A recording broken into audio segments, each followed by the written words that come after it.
everyone, my name's David. Today we're going to be learning how to make bubbles.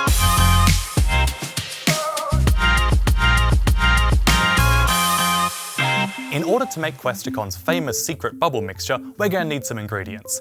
First up, we're going to need a whole lot of water to mix our ingredients together in. Next, we're going to grab a little bit of dish detergent. This is going to be a surfactant to add into our mixture. And we're going to pour that in just like that. There we go. That'll make our water nice and bubbly, but we need some extra stuff to help our bubbles hold together. And for that, we're going to use some guar gum. Just a little tiny spoon of this will be enough to help our bubbles be nice and solid.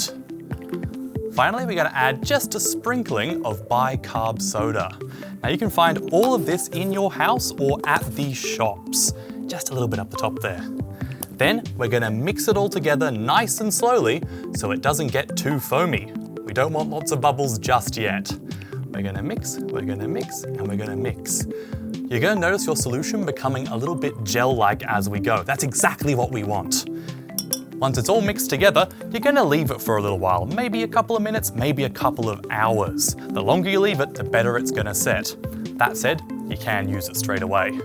While I leave this one to settle down, we're going to use this one that I prepared a little bit earlier. Next, we're going to need a bubble wand to blow our bubbles with. And you can make these at home real easily. You could use some wire, maybe an old coat hanger with your parents' assistance, or we could use some pipe cleaners and just wrap them around each other. I've made a couple earlier.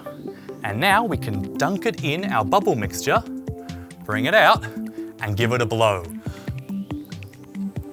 to make some lovely big Questacon bubbles. Thanks everyone for watching. If you want to learn how to do experiments like this and more, you can find it all on the Questacon website. My name's David, and I'll see you at Questacon.